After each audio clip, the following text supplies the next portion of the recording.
Gusto nyo bang malaman kung ready na kayong mag-law school? Sa video na to, pag-uusapan natin yung mga bagay na dapat nyong pinag-iisipan para makita at malaman kung handa na kayong sumabak sa law school. Oh, na-miss nyo ako, no? Na-miss ko rin kayo. Pero syempre, mas na-miss ko si... Anyway, dalawa ang mangyayari sa video na to. Una, iibahin natin ng konti yung format. Gusto ko kasing masubukan yung vlog style content, which is sobrang sakto kasi, pangalawa, birthday ko ngayon. Mag-field trip kami. Sama kayo.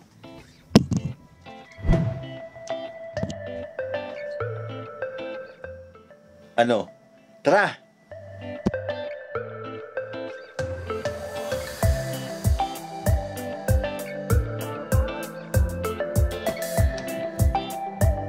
Hi guys! TMA here. Welcome back sa channel natin. Today, pag-uusapan natin kung paano nyo matatansya kung talaga bang ready na kayong mag-law school. Kasi baka naman, nadadala lang kayo sa hype. Pero bago yan, may susunduin lang tayo.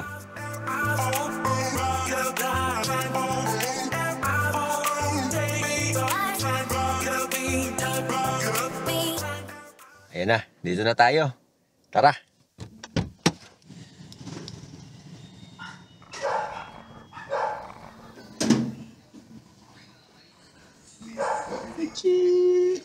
Hindi, wawala na yan eh. Bakit ta?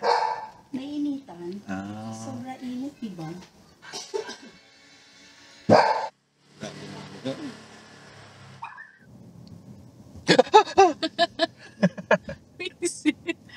Law school is a tough experience mentally, emotionally, and financially. To excel, or at least survive law school, you have to really want it, and you have to be prepared for it. So how would you know if you really want to go to law school?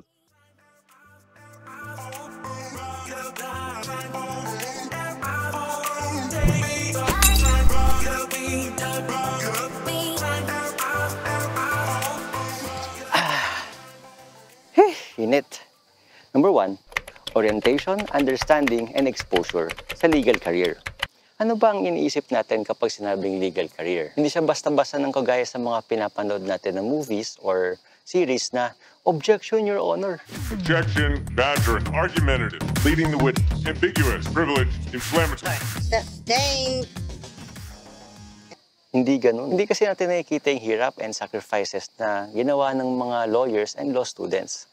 Sa mga law students, syempre, hindi natin nakikita yung hirap ng pag-aaral, pag-prepare sa bar exams. Pag sa mga lawyers naman, hindi natin nakikita yung hirap ng pagdadraft ng pleadings, legal research, and kahit yung simpleng pakikipag-usap sa mga clients. Magkaiba kasi yung pinapakita ng mga movies at ng mga series.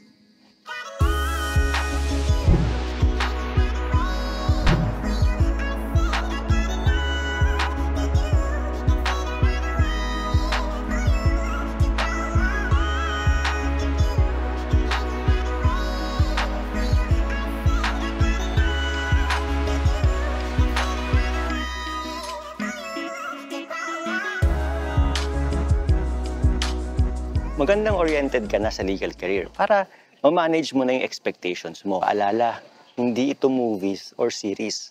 Duduguin at dudurugin ka sa law school. Kaya dapat ready ka. Paghandaan mo ng mabuti. Magandang may understanding and exposure ka na sa legal career para pag nag-aaral ka na, pag nagbabasa ka na, mas mabivisualize mo yung mga binabasa mo. Kaya nga, di ba, kadalasan may advantage yung family of lawyers na kayo. Kasi yung legal career, nasa sistema nyo na. Saan tayo sunod? Guys, Gusto pa kaming coffee shop. see you. Anong pangalan? Malipera. Thank you. Thank you. Casa La Malipera. Casa. Kasa, wala tayong pera. Ayun, sabi ko pala eh.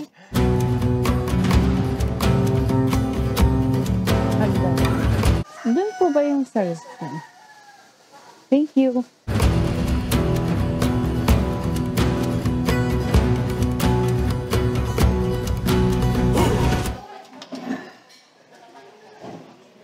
Number 2, bukod sa pagiging Harvey Specter ng Pilipinas, ang field of law ka interesado. Dapat bago ka palang pumasok sa law school, meron ka ng idea or at least interest man lang sa field of law na gusto mong pasukin or try. Kasi it helps if you have a vision or direction. Pag may vision or direction ka, mas magiging motivated ka. At pag mas motivated ka, hindi ka basta-bastang susuko sa hirap ng law school. And bukod doon, pag may interest ka na field of law, hindi sarado ang utak mo sa mga binabasa mo. Mas magiging receptive sa new knowledge si brain kasi masaya si heart. Quite nice.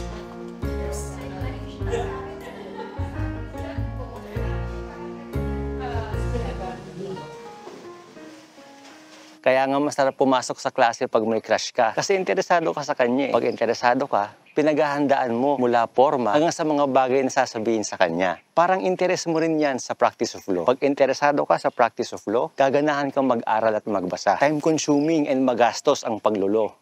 Kaya nga, bago nyo pasukin ang paglolo, make sure na meron na kayong end goal. Ask yourself, ano bang practice of law ang gusto ko? Taxation law ba? Environmental law? Animal welfare law? Corporation? Litigation? Pag-isipan mo muna, dapat may interest ka na before you go to law school. This doesn't mean na porke may interest ka na, 100% yan na yung magiging ending mo. Or 100% dadali ang buhay mo. Hindi ganun. Pwede ka naman kasi magpalit pag na-realize mo down the line na hindi mo pala siya trip. Pwede kasi mangyari, ma-realize mo na hindi mo pala talaga siya gusto. Kaya makikipag-break ka. Ang importante lang talaga dito, meron kang interest para may direction ka sa buhay law school mo. Okay guys, papunta na kami sa Airbnb kung saan kami mag-stay. Pagod na po ang aking bebu.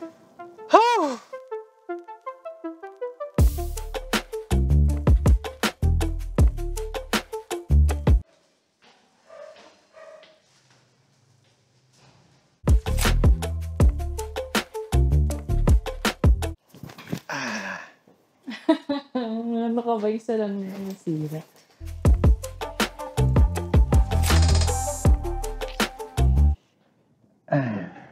Number 3, law school preparedness. Gaya ng sabi ko sa video na to, iba na ang approach sa law school. Wala nang lecture, wala na ring spoon feeding. Sa law school, para kang witness sa court. Tapos yung professor mo, siya yung mismong gigisa sa'yo. Papasok ka lang sa class para mag-recite and mag-discuss ng topics sa harap ng klase. So you have to be ready for this.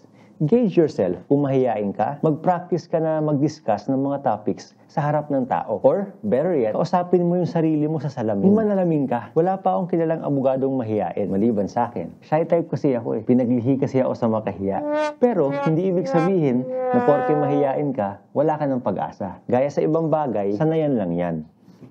Dapat ready ka na rin mapuyat ng todo. Sa dami ng babasahin, kung hindi ka marunong mag-time management, mawawala ka sa ulirat, hindi ka magiging productive, tapos may stress ka lang lalo. Saka dapat handa ka na rin mawalan ng dangal. Gaya ng sabi ko sa ibang videos ko dito, walang bini-baby sa law school. Kadalasan mapapahiya ka talaga eh. Gagawin kang katatawanan ng professor mo. Lalo na kung hindi ka nag-aaral. Aabot sa point na nag-aaral ka, hindi para matuto, pero para hindi ka na lang mapahiya. Ganun yun. Kain.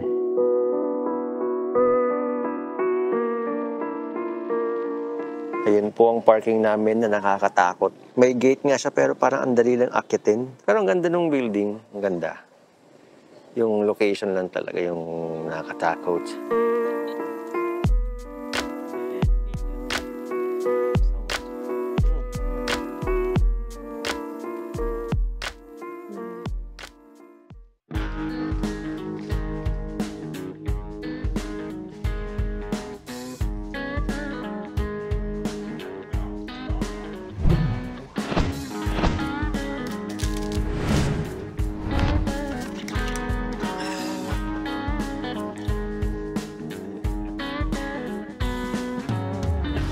And next, test taking and recitation skills. Examinations and recitations ang magiging gateway mo para ma-achieve mo yung law degree mo. Bago ka pa makapasok sa law school, mag-i-entrance exam ka pa. Tapos may mga midterms and final exams pa yan. Isama mo pa yung recitations mo sa harap ng professors mo, blackmates mo, and kung mamalas-malasing ka, sa buong batch nyo. Imagine nyo yung sarili nyo na nagre-recite and nag-e-exam. Kumusta sa feeling? Diyan kayo makakaramdam ng adrenaline.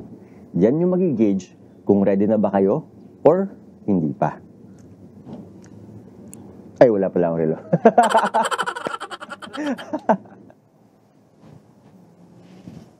Pero, Sa totoo lang, wala naman talagang nagiging handa to the point na perfect na ang lahat. Magkakamali at magkakamali ka. Ang importante, mahalaga. At higit sa lahat, lumalaban ka pa din. Ang tanong, handa ka na bang mangalay, mangawit, mapaos, mapasma, at mapaiyak para sa pangarap mo?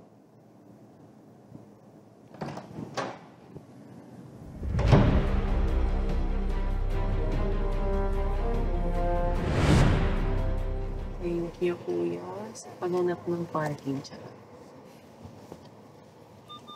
Ang cute niya. Diba?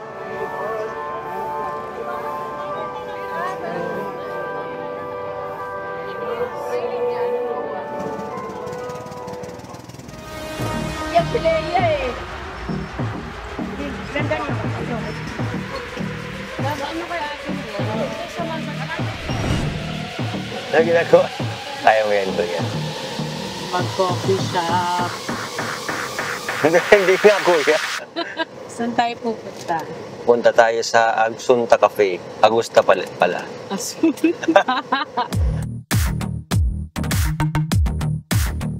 Approaching. Simeon. Ano yung DR?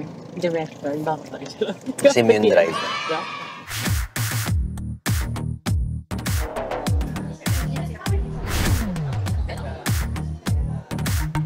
Ano yan, Kuya? Ice latte with extra. Caramel macchiato.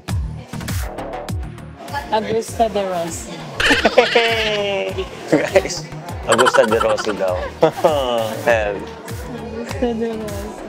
Bakit, Lord? Why? Magastos ang law school. Yung tuition. Tapos yung mga libro, 2,000 to 5,000 yan kadalasan. Wala pa rito yung expenses outside law school. Lalo kung balak mong maging working student. Kailangan, madiskarte ka. Labo. Ito, ano yun? Hindi pala. Paano yung dorm mo kung magdo-dorm ka? Kung uwian ka naman, syempre kailangan mo ng pamasahe. Tapos kakain ka pa, magmemerienda ka pa. Minsan, makikipag-date ka pa. Masakla pa dyan pag mayroon kang binagsak. Syempre uulitin mo. Eh di, hello tuition ka ulit. Diba? Bukod pa dyan, kailangan mo i-consider yung mga missed opportunities mo to earn income aside from being a lawyer.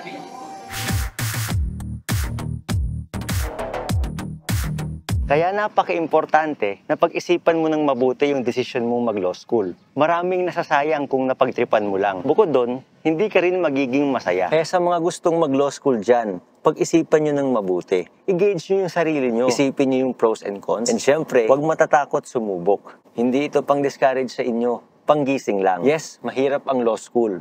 Pero maniwala kayo, it's worth it.